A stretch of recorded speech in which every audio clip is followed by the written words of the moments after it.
এবং আমরা সংস্কার করতে চেষ্টা করছি, সংস্কার আগেও বলেছি, কিন্তু শর্ট টার্ম কিছু আমরা করব, মিড টার্ম, লং টার্মগুলো পলিটিক্যালি সে তা করবে।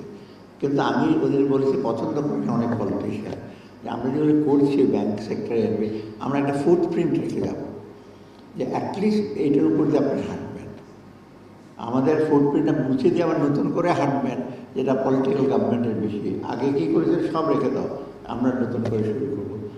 ডেড ওয়েট লস, সমস্ত ইনভেস্টমেন্টগুলো নষ্ট হয়। আমরা বলেছি, এক পলিটিশিয়ান বলেছেন ঠিক আছে, দেখি আমরা না, আপনারা আমাদের ফুটপ্রিন্টটা অ্যাভয়েড করতে পারবেন না, কারণ আমরা যেটা করব জনগণের ভালোর জন্য, জনগণই আপনাদের চাপ দেবে, আমরা আমাদের কিছু করবো না, কারণ মানুষই করবে। এটা ওনারা করেছিলেন, why don't you continue it. কারণ আমরা চেষ্টা করি এটা ভালো কিছু করতে, যত সময়ই পারি, হয়তো যত সময় পারি না, সরি, এটা আবার ইন্টারপ্রেট করবে অন্যভাবে। আমি বলছি শর্ট আমরা করবো, কিন্তু আমরা জানি সংস্কারগুলো মধ্যমেয়াদী, দীর্ঘমেয়াদীগুলো রাজনৈতিক সরকার করবে ডেফিনেটলি। একটা পলিটিক্যাল ইস্যু না থাকলে একটা transitional government, interim government, caretaker government তারা পারে না, করার বাঞ্ছনীয় না, কারণ মানুষের সে প্রতিফলন তারা ঘটাবে, এবং যেটা আমরা চেষ্টা করি যত শীঘ্র সম্ভব। তো বিগের সম্বন্ধে লাস্ট বিষয় হলো, আপনারা আরেকটু মডেল ইনস্টিটিউশন, অন্য ইনস্টিটিউশনগুলো আছে, তারা যেন আপনাদের সাথে মডেল হিসেবে কাজ করে, আর ট্রান্সপারেন্সি একটু বেশি করা, লোকজনের সাথে কথাবার্তা শোনা, আর আরেকটু বেশি করে শোনা আর কি। বিশেষ করে ওদের সাথে যখন কলেজ, আমরা যখন সরকারি যারা বলি ভাই জানেন, নাইট হল্ট করতে বলতো, মনে আছে আমাদের নাইট হল্ট করতে বলতো। কেন? আমি এসডিও ছিলাম, উনি তো ডিসি ছিলেন। নাইট হল্ট হওয়ার কারণ কি জানেন? রাত্রেবেলা থেকে লোকজনের সাথে তখন বেশি কথা বলতে পারে। দিনের বেলা ডিসি সাহেব, এসডি সাহেব যাবেন, ওই করে বক্তৃতা দিয়ে চলে আসবেন। আর আমাদের সিনিয়র বলতে নাইট হল্ট করবে, কারণ রাত্রেবেলায় তো তোমার একটা গ্রামের লোক আসবে, রাত্রিবেলা কাজকর্ম সেরে তোমার সাথে কথা বলে তুমি জানবে। ওটা একটা ভালো ছিল। ব্রিটিশ আমলে যে ওই সমস্ত নিয়ম করেছে সব খারাপ ছিল না, গালিগালি দিলে কী হবে সবাই, ওরা বলতে এগুলো করলে লোক দেশে ইন্টারেকশনটা হয়। এখন আমি জানি না করে কিনা করে, অবশ্য সকালবেলা গিয়ে বিকেলবেলা চলে আসে অনেকে, এটা করে না বেশিরভাগ সময়। যা সার্বিকভাবে বাংলাদেশ সম্ভাবনা, বিশেষ করে বাংলাদেশের মানুষের সম্ভাবনা, আমি সবসময় বলি বাংলাদেশে যে এই পর্যায়ে আসছি, সাধারণ মানুষের, কৃষক, মজুর, শ্রমিক, ইনক্লুডিং গার্মেন্ট, তাদের অবদানটা সবচেয়ে বেশি, এবং ওরাই সবচেয়ে কিন্তু আপনার এই পদ্ধতি নিয়ে আসছে আমাদেরকে। কিন্তু দুঃখজনকভাবে আমরা তাদেরকে সবসময় দৃষ্টি আড়ালেই থাকে তারা।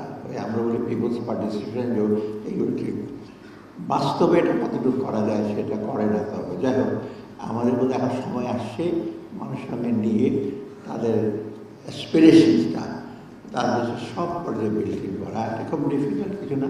তাদের অ্যাসপিরেশন মানে কি, তারা এটা চায়, এটা কিছুটা প্রতিফলন ঘটাবো, এবং তারাই কিন্তু নির্ধারণ করতে পারে যে কোনটা কীভাবে করবে। এটা যদি করি, আপনারা দেখবেন লোকজন মোটামুটি, যারা আমি সরকারি কর্মচারী আছি, বেসরকারি লোকজন আমরা চলে যাওয়ার পরও কিন্তু আমাদের একটু মনে টনে রাখবে। কারণ আমি ভালো কাজ করেছি কিন্তু জানি, মাঝে মাঝে হঠাৎ করে বলুন, স্যার আপনি ওইখানে ছিলেন, আপনি মনে আছে এটা কী কাজ করেছিলেন।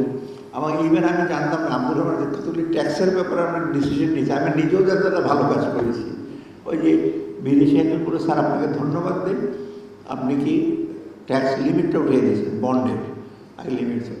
ওই ভদ্র খুব খুশি, আগে লিমিট ছিল, আমাকেই সঞ্চয়পত্র নাকি যিনি রিনিউ করতে হতো, আমাকে বউ বলে, স্যার রিনিউ করতে হবে ব্যাংকে, যদি আমার ছোটো ভাই আছে নিউ ইয়র্কে, বলছে আরে সেভাবে রিনিউ করতে হলে কাগজপত্র দিতে হবে। ওদের বলুন যে এখন তো অটোমেটিক্যালি রিনিউ হয়ে যাচ্ছে। আমি তো এটা হয়েছে নাকি? হ্যাঁ, আপনি তো এনবিআর থেকে নোটিশ দিয়েছে। আমি এত সব মনে নয়। তো এই কাজগুলি করছি আমরা আড়ালে, এবং এটা যেন আরেকজন এক্সাম্পল দিয়ে আমি শেষ করি। বলি স্যার আপনি আসার পরে এই জিনিসটা করতে আমরা বহু মিটিং হয়েছে, এটা আছে বলে, স্যার আমরা অনেক মিটিং করেছি। তো কী হয়েছে মিটিং হয় না, কিন্তু আমরা তো করলাম, ওই এনবিআর চেয়ারম্যান নিয়ে আসছে, আমি বললাম তুমি দেখো ঠিকঠাক আছে কিনা, বিদেশ ইস্যু করতে, সেটা কিন্তু আমাদের স্টাইল। আমি সাথে ওরা জানা, আমরা ইন্টারাক্ট করি, একদিন 2 দিনে উনি বলে এটা করে ফেলো, এটা করো না। অবশ্য নিয়মকানুনটা দেখি করে, তো আরেকটু হয়তো আমরা আরেকটু সাবধান হবো করে, কিন্তু ভালো জিনিস যত তাড়াতাড়ি করা যায় মানুষের মঙ্গল, এটা যদি থাকে, এটা আমরা চেষ্টা করছি। আর পিওদেরকে আমি আবার ধন্যবাদ জানাচ্ছি। আমি এখনও তো একটু একটু আগে চেয়ারম্যান সাহেবকে বললাম, মাঝে মাঝে আমি বাইরে গেলে সরকারি রেস্ট হাউস বা গেস্ট হাউসে থাকাচ্ছে তাদের প্রতিষ্ঠানগুলো অনেক বেটার, আতিথেয়তা ভালো, আপনি পাবেনও সুযোগ সুবিধা ভালো, যাও সেটা হয়তো আমরা এই সময়। আর বিকেএসএফের যে প্রশাসন যারা আছে ট্রু, এরা সবাই ইয়াং, মোটামুটি ইয়াং ছিল, they also agree with BKSF, they have acquired the knowledge. নতুন যারা আসে তারাও খুব শার্প।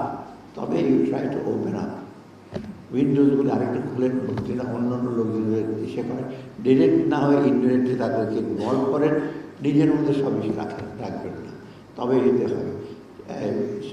সো পিকেএসকে অনেক কষ্টে করা হচ্ছে। আমি এখন কাশিম সাহেবকে দেখছি, ব্যাংকের ব্যাপার আমার মনে আছে, এই ব্যাংক মানে কী হবে, আমরা ব্যাংক পাচ্ছি না, বাংলাদেশ ব্যাংকের গভর্নর ছিল ফখরুদ্দিন সাহেব।